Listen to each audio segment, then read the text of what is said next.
Alrighty. See you back. So there he is again. There's a picture of him. Jonathan Z. Smith, or Jonathan Zattel Smith, famous religious studies scholar. I don't remember where he taught. Oh well, I don't remember. Anyways, and I'm talking about his, taking this information from a place in his book, Imagining Religion, which was published in 1982, where he talks about, actually he opens the book by talking about the fact that he's not really going to define religion. Why? Because he thinks that religion is a category that has been really created by modernity, by the modern academy, you might say. When they refer to the academy, they mean kind of like, it's kind of, again, a conceptual idea of all the scholars of the West taken together, the academy, academics, okay? And so it was eggheads, you might say, in a manner of speaking, if you were talking to someone on the street in Teaneck or Sparta, where I'm from. But the Western Academy, it's the modern Western Academy that has created this idea, this concept of religion, in order to classify this thing that it calls religious and to analyze artifacts, data from the different cultures of the world and of human existence. But the concept of religion for Smith really doesn't have any existence of its own. Really doesn't have any existence of its own. It's a concept, and I'll totally agree with him on that one. Yes, it is a concept. But we deal with concepts all the time. No pun intended. Or maybe it is intended, okay? Because physicists study time. They need the concept in order to know what they're studying and to do their work. But of course, they are theorizing and just dealing with issues of time and space and motion and energy and all those things. And again, those are all concepts as well, okay? And I think I mentioned in the last class, in a lot of ways, I should say a lot of times, just to keep with the physics analogy, you're not dealing with the actual thing. Like, you're not dealing with actual energy. Maybe you are in a laboratory sometimes, but if you're a theoretical physicist, not so much. If you're experimental, yes. If you're theoretical, you're dealing with this, and you're dealing with writing equations and symbols on a board, which are expressions of concepts, to talk about, say, energy and how energy is converted into matter or vice versa, or the flow of energy, or whether there's dark energy, blah, blah, blah, whatever. And they can fill the whole whiteboard with equations, all coming out of their concepts. So, okay, religion as a concept does not have any existence in itself, but it does exist through the physical world. People are, as he said, people are playing the religion game. They're playing the game they call religion. Okay? A textbook I used by this man, Paul Meyer, this is a picture of the cover. And I actually will, as I said, it's a textbook that I use. Paul Meyer, he's the editor. The book is Introduction to Religious Studies. And I did use it previously in another course. And I didn't decide, maybe I'll use it again for another type of course. It was an Intro to Religious Studies course, and that's what the book is about. And I will use, I think, the chapter on religion and violence. Well, I will use the chapter on religion and violence, but I actually gave the book away, or maybe I threw it into recycling. I don't know. Anyways, I don't have the book anymore, so I had to order it through Amazon. So it's on its way, and once I have that, I will scan the chapter on religion and violence for the future. Not now, but for the future, the chapter on religion and violence to read, because it is appropriate. And he is the editor. He opens up the book. There's a chapter on what is religion and defining religion. And he says kind of what Smith says, which is that religious studies is more a study of human activities that we then call religious. Again, I would say, well, how do you recognize them as religious to begin with? How can you distinguish them from, a group of people coming together in a building from going to church to attending a political rally? I mean, how do you just look at it and what's the concept you're using? But you can describe the human activity and then you call it religious. You call it a name. Or religious studies is more a study of a scholar's own self-consciousness. Okay, the scholar is kind of looking at his or her own preconceptions, biases of what religion is. So it's not so much that you're actually studying religion, you're really more studying how you as a religious studies scholar think religion is. Okay. It's one of the reasons I probably won't use the book again, because it could get frustrating when I'm reading the chapter and it's talking about, religion and technology or religious stories like sacred scriptures, sacred writings, stuff like that. Okay, fine. And it's like I don't really care what the author's opinion is. I do care what the author of the chapter's opinion is, but I also want to come away with some kind of argument for this is why they're religious. I mean, they're not just simply stories or religious people, I don't know, utilizing Twitter to spread their message or something. What makes it religious? So Meyer comes down on the side of that no definition of religion will be given for that textbook, nor is it even encouraged. At that point, I'm just kind of like, okay, boom. Well, I guess I don't have to read this. No, I had to read it because I was using it for the course. So it was a new book, so I had to know what was in it. And then there's another book I used, a textbook many years ago called Patterns of Religion. So not even Introduction to Religious Study. We're studying patterns in religion. And the editors there say that there's really no such thing as religion in general, just kind of like what Smith is saying, that it's a concept. And this is his famous statement. Would anyone like to read that statement from his book, Imagining Religion, which he talks, kind of, unpacks, as they say, unloads his view?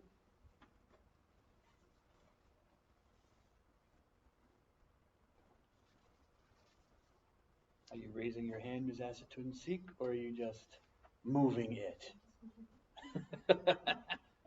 Nice try, Doctor.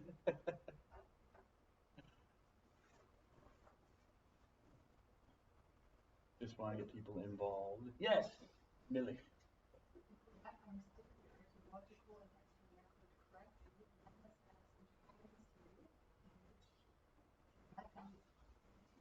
Yeah.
Excellent. Thank you. So there you have him lay it out. And you can imagine why in the book by Johnson and Grimm, it's called The World, Religions, and Figures. And what it means is numbers. I guess they could have said numbers. Maybe that would have been at least from my mind, it would always, it would keep it in my mind what it is really a book about. And it's a book of numbers. They give all sorts of statistics on the world's religions up until, well, most recently. It's not up to date like 2022, but it's within the last 5 to 10 years, so it's pretty good, and I use it in world religions to tell people like how many people are Hindus, what are the numbers that we have, and they're using statistics taken from usually the nations themselves when they do censuses of the people and they ask, what is your religion? Now, I mean, how do people know how to respond to that question unless they already have some innate understanding that religion is this and not this? Okay, they're not asking me for my political affiliation, so I know not to put, I know what I'm putting down. But you see here is what his issue is that yeah, okay, religion had the idea of religion. Well, I shouldn't say that. The idea of religion has been around for a long, long, long, long time. But the concept, the academic, I guess you could say, study, the academic conceptualization of it, if you want to put it that way, is modern. It arises especially in the 1800s. Okay, so all right, so it comes at a certain period of time, and it bears some of the marks of that period, that historical period. Maybe it still does. Okay, I'm not so sure I see anything necessarily wrong with that. But that's where he sees the origin of it. He doesn't see it as this was something, he doesn't give the impression that this was something that people all accepted. They knew there was religion. They had an idea of it that was agreed upon before some scholars, mainly in Europe, and even then mainly in places like Germany or France, and maybe to some extent England, came up with a definition of religion. And now everyone has religion. You see kind of like where his thoughts are. We had to wait for Western academic scholars to come up with a definition of religion, so now we all know we have a religion, or we don't have a religion. Whereas for Smith, no, people didn't know. I guess they didn't have any real religion. They were just doing what their culture told them to do. And so you look at the culture. Right? He says above that there's first order reflection and second order reflection. First order, I guess, would be that you see what people are doing. First order, you see what people are doing, and then you think about it, which would be the second order. So you think about what people are doing, and that's second order. That's more reflective. So I guess, where you're reflecting and you're describing what you see, and this would be more the active, what people are doing. And for him, the active part is primary. You see what people are doing. Okay. But then you have to think about it, and you say, okay, I saw them doing X, Y, and Z, but I've seen other people doing X, Y, and Z, which was similar. But there's something different about, I get some sense there was something different with this people's, what they're doing, than that group and what they're doing. What's the difference? Well, once you kind of figure out the difference, maybe you've kind of figured out something. You're arriving at a concept which is valid, even though, yeah, you're kind of creating it in your mind, but if enough people are creating the same thing in their mind, maybe they're really seeing the same thing. Maybe the elephant really is there, even though they only may have a piece of it, but the elephant is still there for them to talk about. I think that, this whole situation for me, and I think you've already maybe felt that from comments I've made. I think the whole situation is just bizarre. I mean, I think you're killing your field. I'm not a religious studies scholar. I don't have a degree in it, but if I did, I would start looking for something. I go back to school and start retraining. Learn computer code or start becoming a Uber driver or something. I don't know, because you can see they're like killing their own field, because colleges and universities are also businesses. Money is involved, and why am I going to, if I'm a dean or somebody, or I'm in the business department, why am I going to support two different departments with two sets of professors, paying them all salaries, when one group kind of knows what they're doing? They're studying human beings. They're anthropologists. The other group, religious studies, well, they also say they're kind of doing anthropology too, but they're okay. So, but you're studying religion, right? Well, you can never pin them down on what they're. We don't know. You can't really know what religion is. It's more like we're kind of looking into ourselves and how we look at religion. All right, you know what? We're gonna we're going to merge you with the anthropology department, and then we can maybe cut staff because we don't need 30 anthropology professors. We can maybe have 17 if it's a large school. And this is not a joke. You know, I read the trade literature. This has been happening. You know, because religious studies scholars can't explain anymore what they're studying. So it is an issue. They don't seem to think it's a problem, apparently.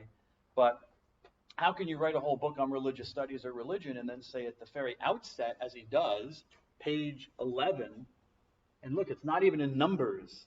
You know, if you ever look at books, when you have like all the introductory stuff that a guy wants to stay up, or a girl wants to stay up front, or a person, excuse me, using too much street lingo, I should say, more normal stuff. A person wants to say stuff up front. That introductory material, they won't even give it numbers. They'll give it little letters. They'll give it Roman numerals. So I, V, you know, okay, which means 1, 2, 3, 4, 5. So this is page XI, which would be 10 plus 1, which is 11 in Roman numerals. So right up in the very front, before he even starts getting into the book with the numbers, page 2, page 3, he's telling you, I don't know what I'm talking about. I can't define it. And I'm not, by the way, I'm not going to. Thanks for buying my book. You know, so just because a category, I would argue that just because a category was created to identify something, that doesn't mean there wasn't something there to identify in the first place. He says that there is no data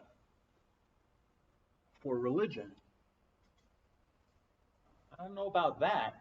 I mean, look around when you're driving here. If you're a commuter or something, you drive by a building with a big steeple, you know, or another building which has maybe 4 big towers on it, or some building with a big dome on it and has all sorts of statues of, you know, elephant or human beings with elephant heads, or people with, you know, multiple arms and stuff like that.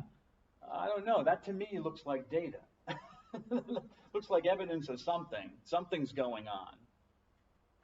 What is it? Well, that's the question. And the whole idea that because it's a modern Western category, you know, I mean, I am well, I don't know if I'm modern, because people would say we're in the postmodern period now. Who knows? But okay, we'll say it's modern, contemporary. You know, I'm a modern person, and I am a Westerner, even though I'm from North America. But our cultural ideas and values are very much like the West, which people mean Western Europe for the most part. Okay, I'm guilty as charged. I understand that. I have to look at where my background is. But think about, like, I don't know, musicology. I thought they have here at Fairleigh Dickinson a music program. Don't we have a music program? I thought we did. Oh, no, okay.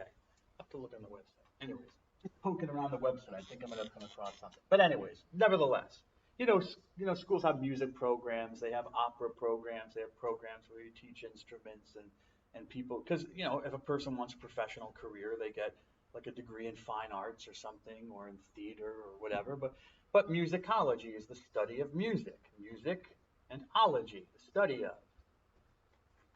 So, you know, you're studying music, and in musicology, you study how to write music, you study the history of music, the principles and theories of music. Okay, it's not just, you know, coming in and playing electric guitar because you already learned, all right? Or coming in and singing because you were a singer at your high school and stuff, which is great. But I remember when I was up, I did my PhD up at Toronto, and there's a big opera program there at the University of Toronto, and the residence hall I was in had a number of the opera students, because it was nearby where the building was they had to go to.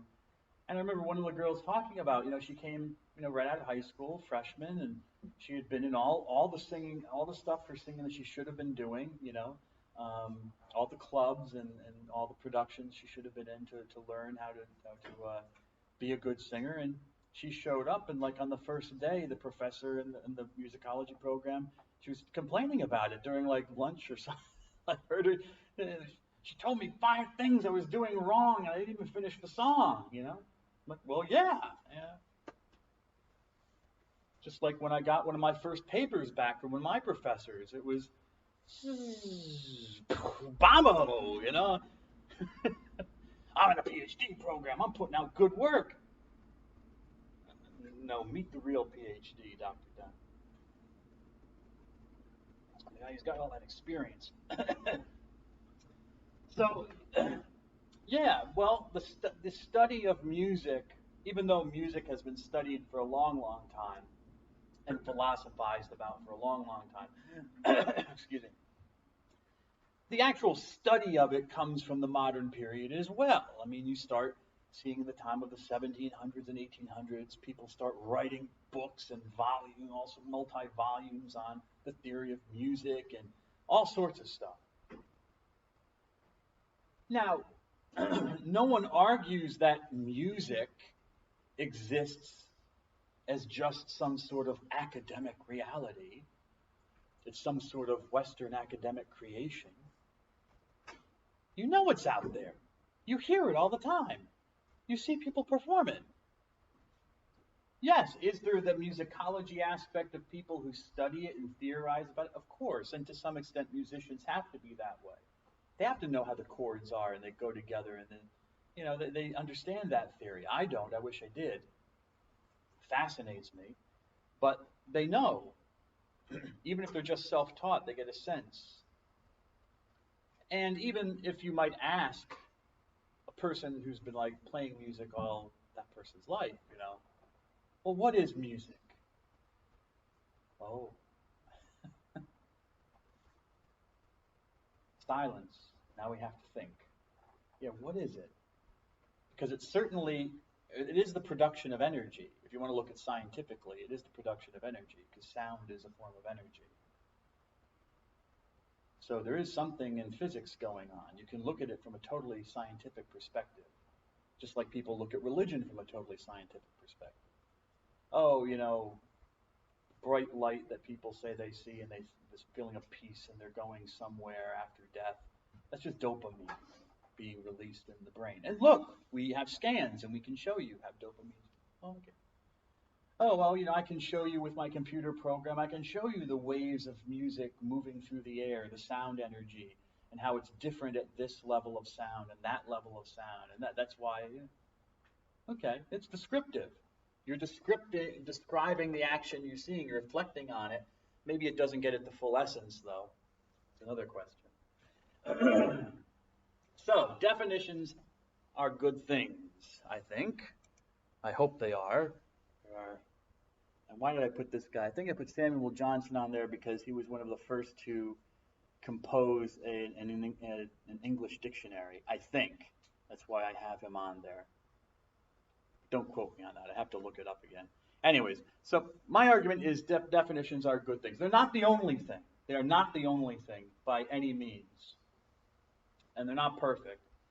But they bring order. They bring some sort of order, consistency, some kind of clarity to what might just be unreflective confusion. Okay, they kind of discipline the mind to start thinking about all the data that it's taking in, which can become confused in a jumble, and you're not sure what you're seeing, you know? Everyone sees things differently, so it can be this, it can be that.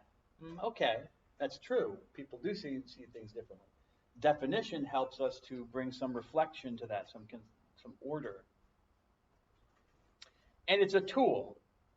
I'm getting, you know, the American philosopher Frederick Fairleigh, who I guess wrote a bit about the idea of definition and defining things, reminds us that definitions are a tool. They're not, whoops. Da, da, da, da,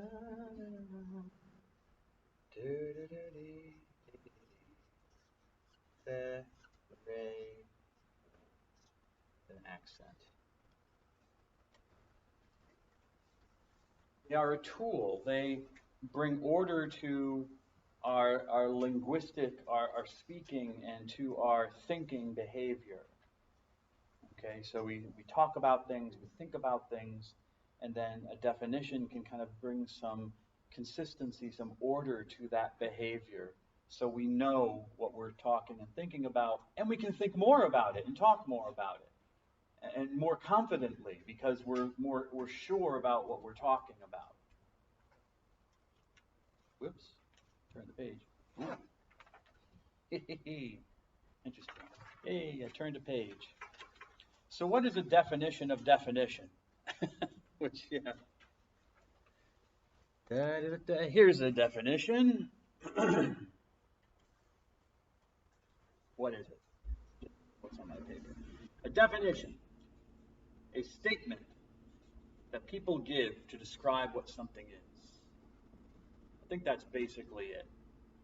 And that's pretty comprehensive. So a statement that people give, okay, at its base, it's a statement. All right? It's either verbal, it's either spoken, like, oh, what would you call music? Oh, music is such and such. So I tell you, all right? But it can also be written down. Oh, what is music? Boom, I'll look in the dictionary. Okay, this is how they define. So it's written down. And people give it. I mean, you're not going to your dog. You know, well, you can. Might have to wait a while. You know, sniffs around, scratches, goes get some food and maybe a little water, then comes back and tells you what music is. Okay, Matthew, let me tell you what music is. Cats will never tell you. I've tried, believe me. Ask a cat what anything is. Nope. Figure it out for yourself, human.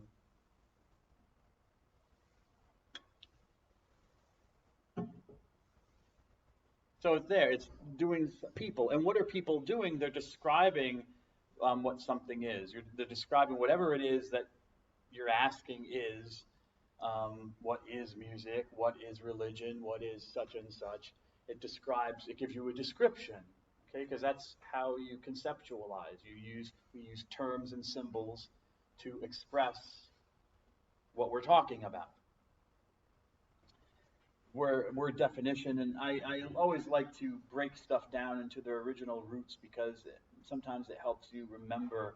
We use the word definition, but a lot of times when you break the roots down, the meaning is really quite simple. It's not some big, highfalutin $1 word. It's usually they have humbler origins and are easier to remember. I also like to do it because I'm finding, as just the way the situation has changed. Healthcare is a big industry, or is becoming a big industry. A lot of people are majoring in that, and to know Latin roots and to know Greek roots is very helpful. It will save you a lot of grief in trying to learn the terminology. But anyways, nevertheless, so take it for what it's worth. Latin definio means to limit or set a boundary. Exactly what I've been talking about with the definition. A definition is kind of like the boundary markers on your property. Okay, this is this, and it's not this or that, or they're outside the boundary. So it's setting markers, it's setting limits, boundaries to what you're talking about. So once you go past that marker, you're now dealing with something different.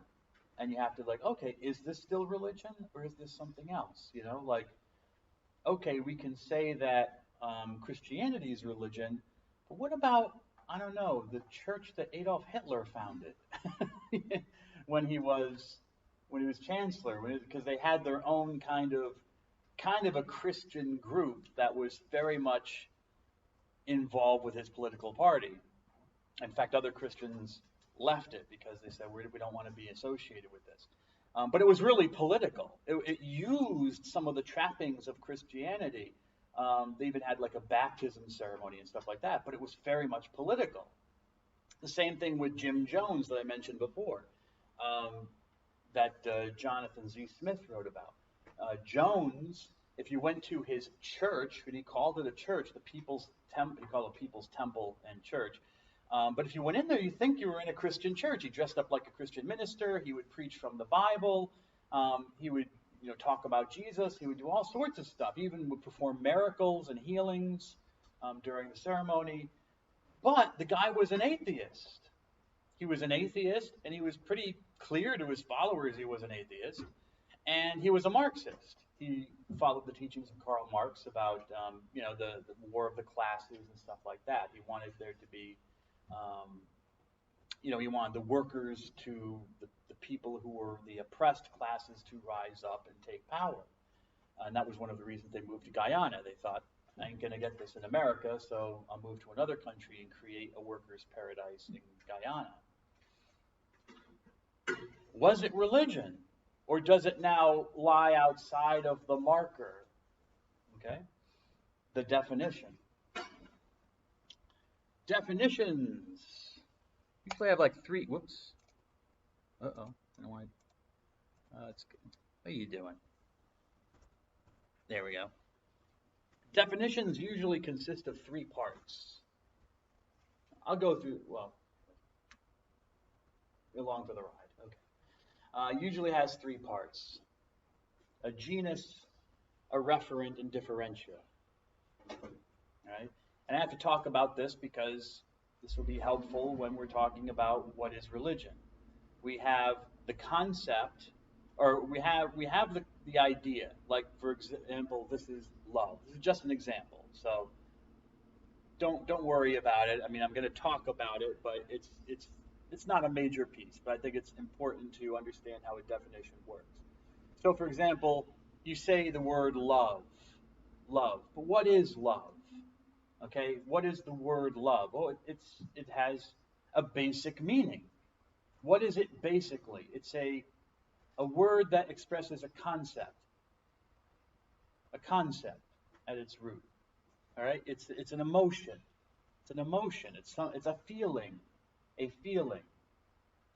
So that is its genus. Okay, that's its basic essence or meaning. If you look into a definition of love, it would say, well, it's something you feel.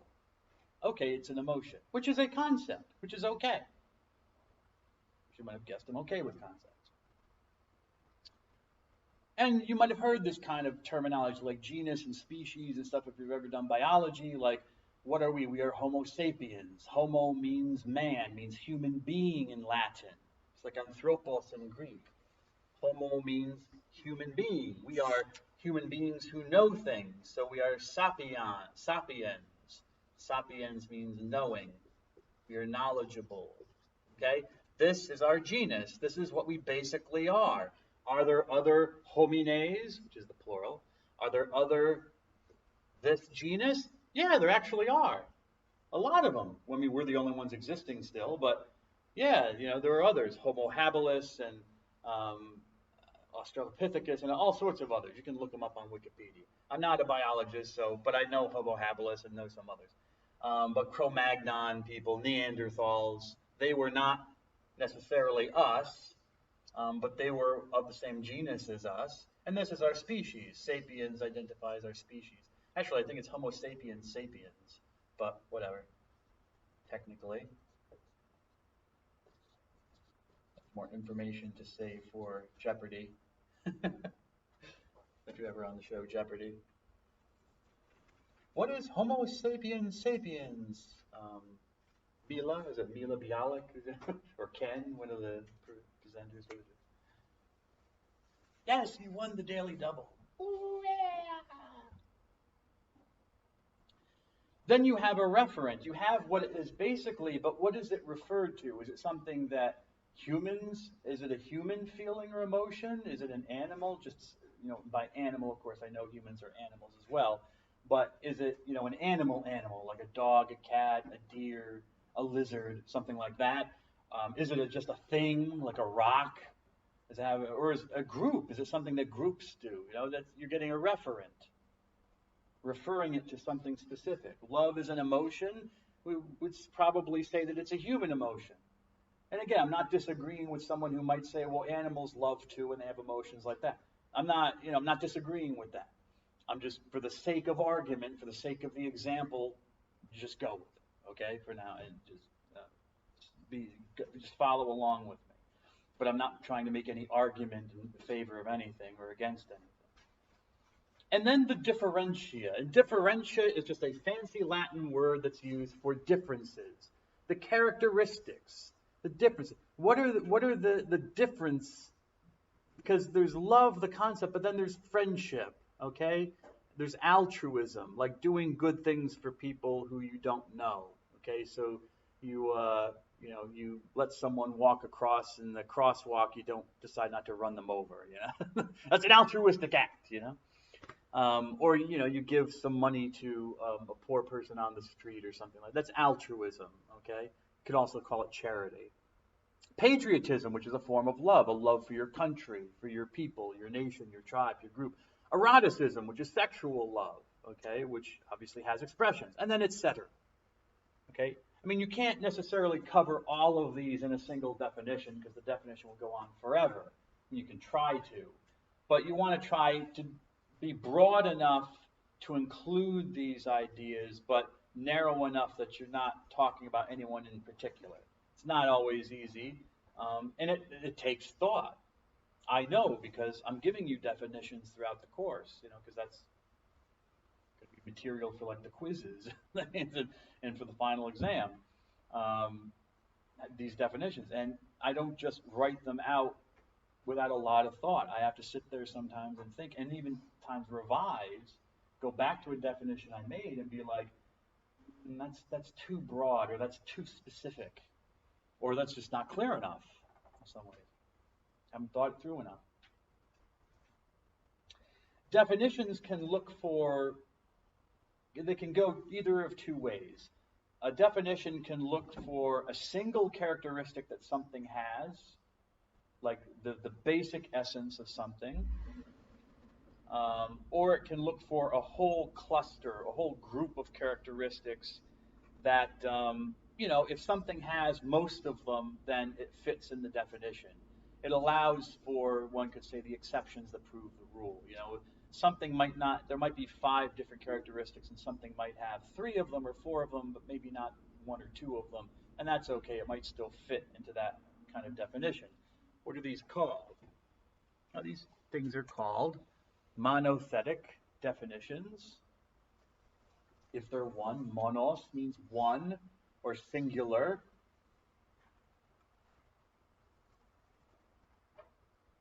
Thetos means something that's been placed or set, so something that's been set down. So you have set down once, boom, and you leave it. That's what it is. Now, polythetic, poly means many, polus, many.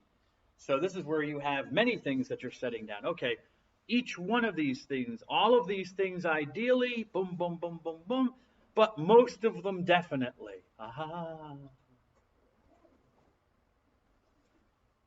Pun intended.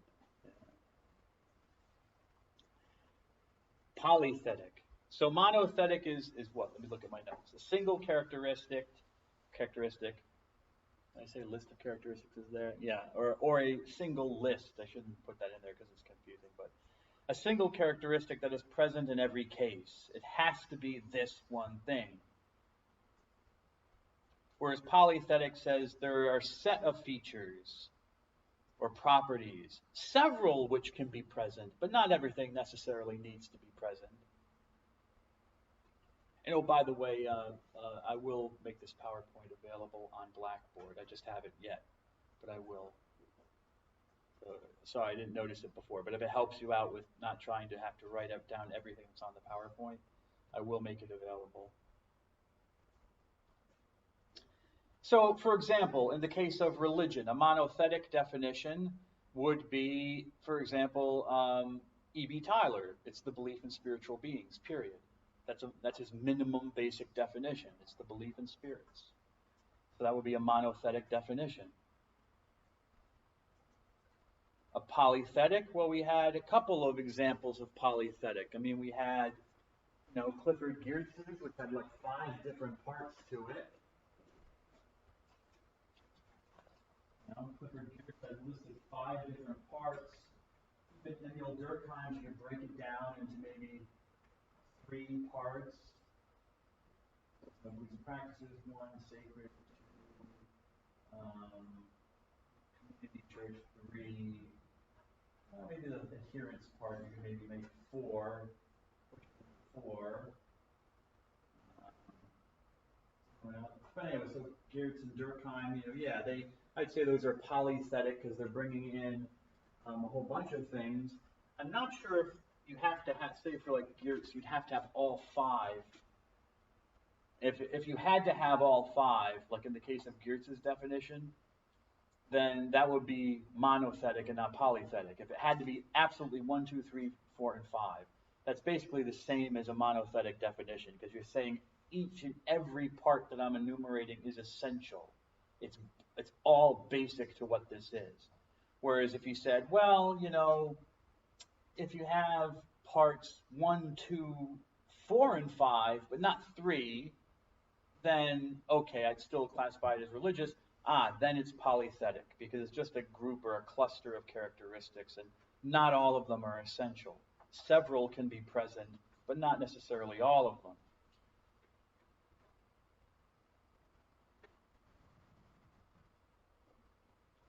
What's happening in polythetic is both kinds of defining have their good points and their bad points. Because a monothetic, then you kind of know where you stand.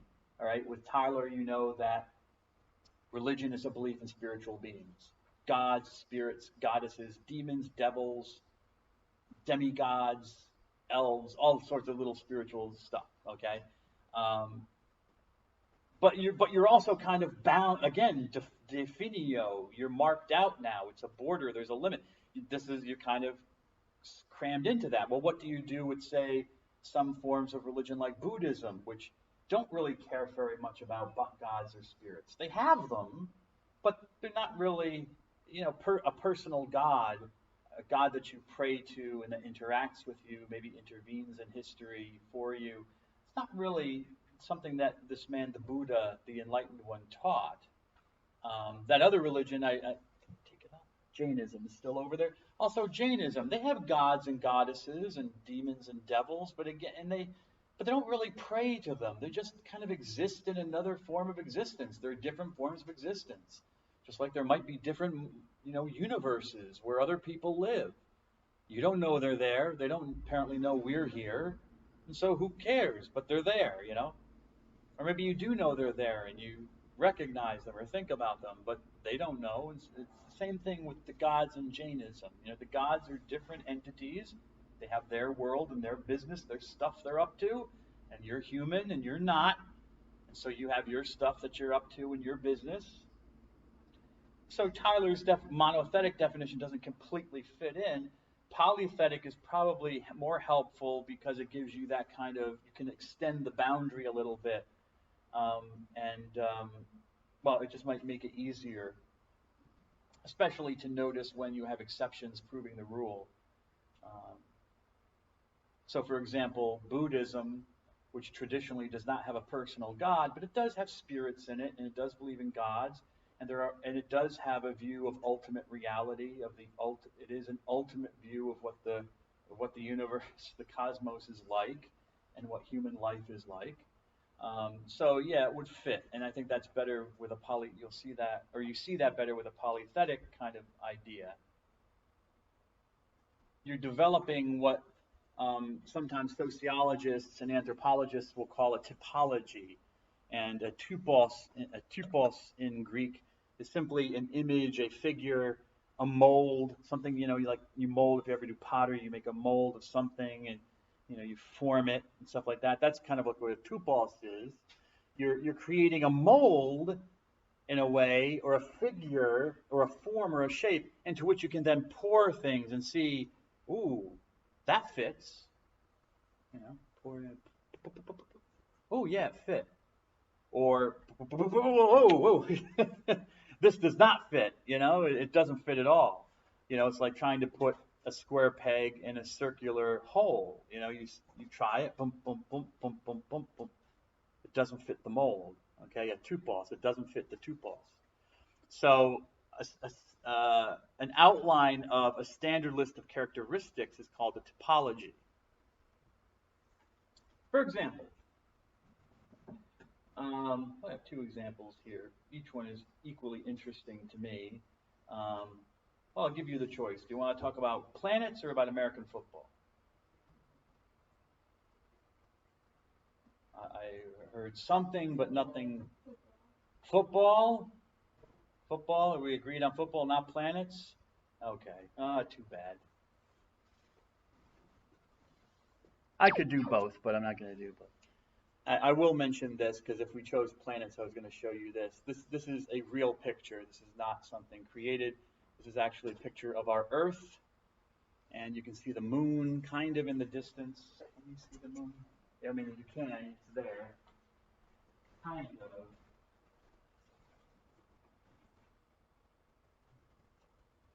All the way up there. You can't see without where it's taken in 1977 by the Voyager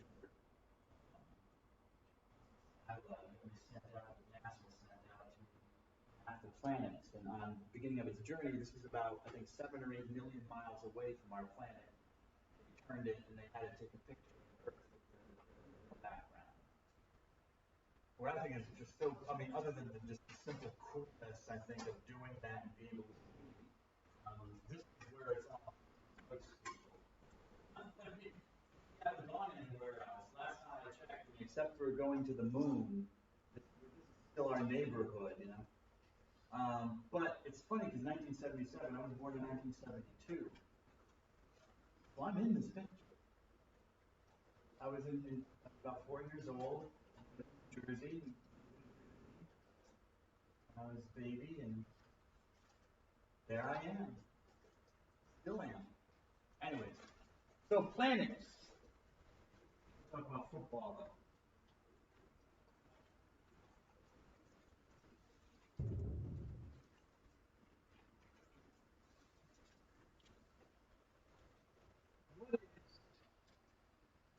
I was going to do this link. What is American football? What is it?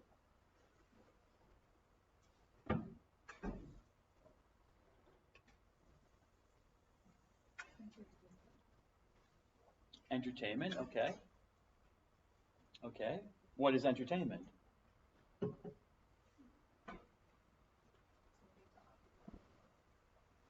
Something to occupy yourself. Okay. You don't think that's a little bit too broad? Is it something good or bad that you occupy yourself with?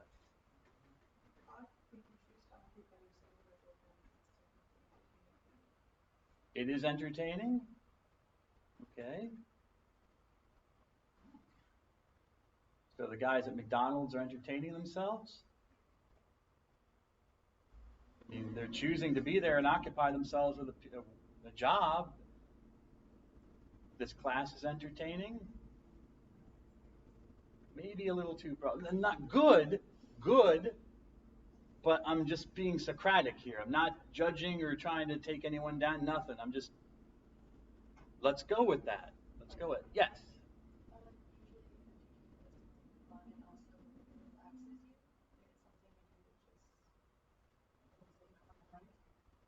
Interesting. Guess you've never been in a mosh pit.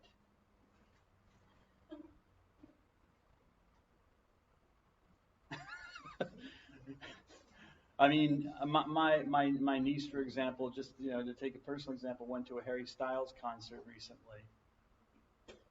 I can imagine she went bananas, I think is the word. Okay, simple enjoyment. Does it have to be simple enjoyment though? Any kind. Okay. All right. Just want to be, you know. So it's entertainment. Okay. A simple enjoyment. Possibly a simple enjoyment. Why do people bet on it? You're just there. I mean, are people taking bets at a Harry Styles concert?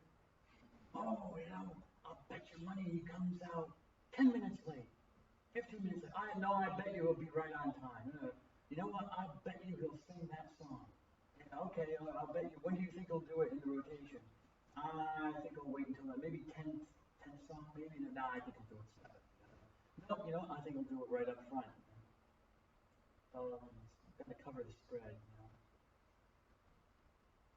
But it's just entertainment, right? So we shouldn't take it too seriously, or is entertainment taken seriously? Sometimes. What times? Whatever you want it to be, which means it could be really any time. Which is then not, how is that helping us though? How does that move us forward? Yeah, go ahead.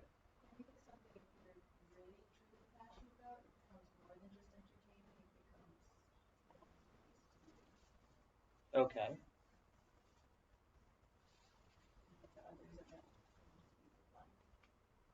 Okay. So there seems to be general agreement that football is American football. I got you. Is a form of entertainment. Okay, that's interesting. No one would say it's a sport. It's a sport. Aggressive. Sure, aggressive. That's why they wear all those pads. And like rugby players who also do it, but wear nothing.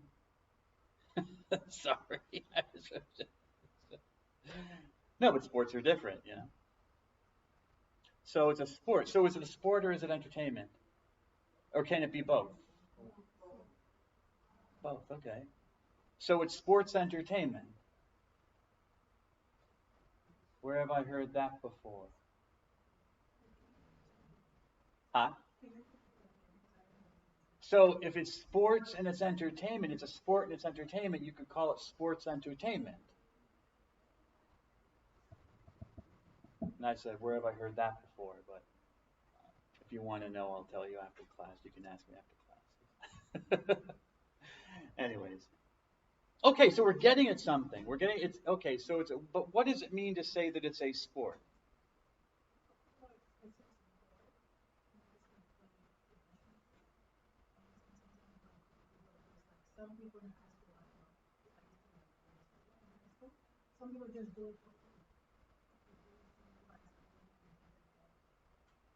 Does it have but if you don't do it professionally, is it still a sport?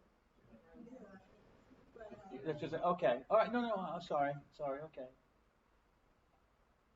What do you think a sport is? Oh, sorry, okay, yes, miss.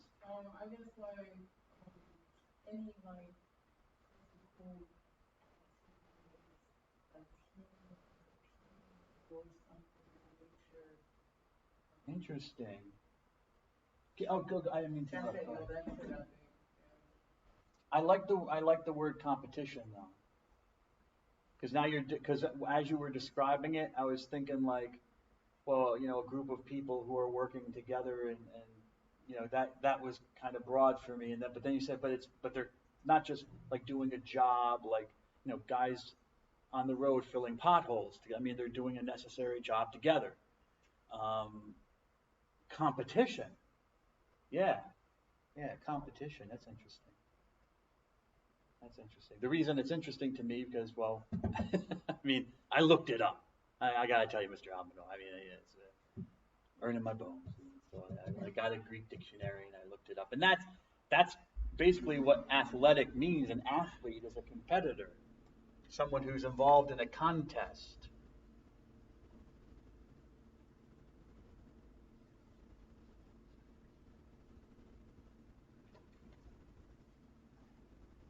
Because you're right, Ms. Randazzo, entertainment, or not Ms. Randazzo, Ms. Don't tell me, um, don't tell me. It's Melody, right? The first name? No, it's not. Destiny. Astorga?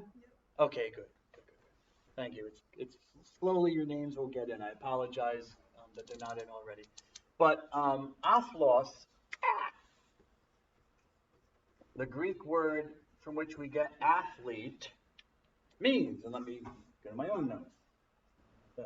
Already said a competition, but a contest, like if you're contesting or a competition for a prize, especially a contest for a prize.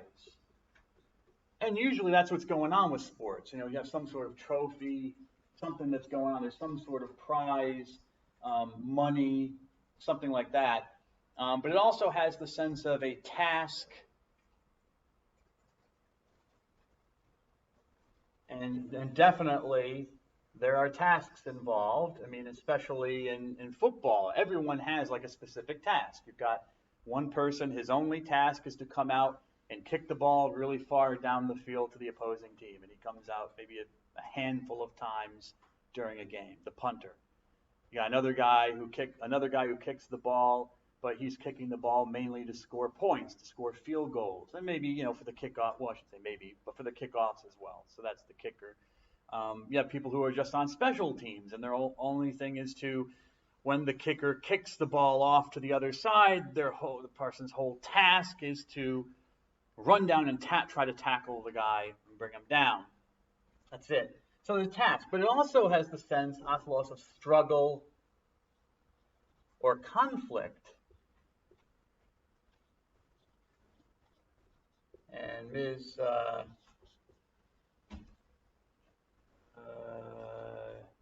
Don't tell me. Well, what's the first letter of your last name? Help me out a little bit. Is it Cheyenne? Oh, sorry. Is Changé? Okay, Changé Grady. Yes. Okay, sorry about that. You said aggressive, so you brought in the aggression act. I thought that. Oh, I'm sorry. Ms. Philistine. Sorry about that. Aggressive, I mean aggression. So here we get that with conflict and struggle, I think. You said teams. That's right. So we have groups of people. Well, in this case, in football, we have like two teams, right? Usually that's, it's a team sport. There are other sports that are not team sports. It's individual.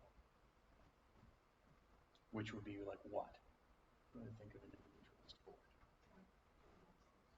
Track, gymnastics. Okay. So we're boiling it down. It's a form of entertainment. It is a sport that is also a form of entertainment played by teams. It involves a contest of some sort between those teams, aggression between those teams. What's the purpose? What's the purpose? I'm hearing something. To win. Win. How do you win American football?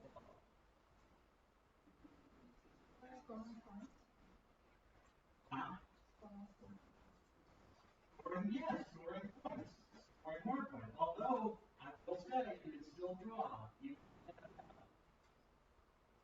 can still draw. You can still score the same amount of points as the other team, and then there isn't really a winner per se. They're both winners, So good, yes.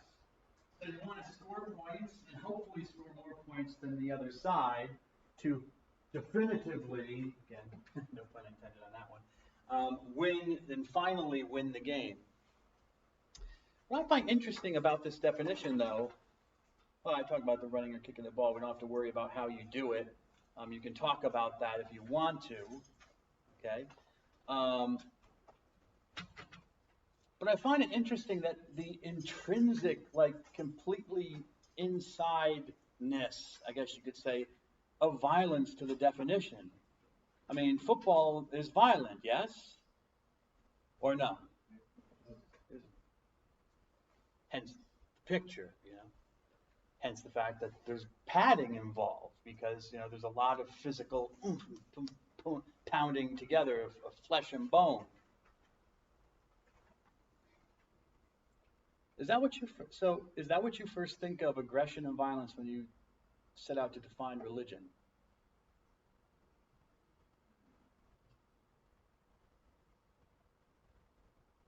I mean, we looked at several religions, even those who didn't believe in religion, like Freud. It's not like the first thing they say is, it's a violent form of belief system in which people, I don't know, believe in this, that, and the other. Is that interesting? I'm not saying that religion isn't violent, because we're going to talk about violence later in the course. I'm just throwing it out there, because when I was thinking about like what American football is, and thinking, oh, this, and then it just popped into my head, I'm like, and I think this is the benefit of trying to do definitions, of defined terms for yourself, is that, wait, it leads you to something else. I'm like, wait a second. Yeah, even the most anti-religious of speakers I've heard speak against religion, I'm not saying that I necessarily agree or disagree with them, But when I've heard people speak against religion, sometimes in very strong terms, and say religion is violent and it kills people, if you ask them for a definition of what religion is, talk about, oh, it's uplift, or it's an illusion, but none of them says it's a form of violence. When you define football, it's a form of violence. Interesting, I thought. Okay, yes, I hear you. I set my alarm. So good to see you. I'll see you next week.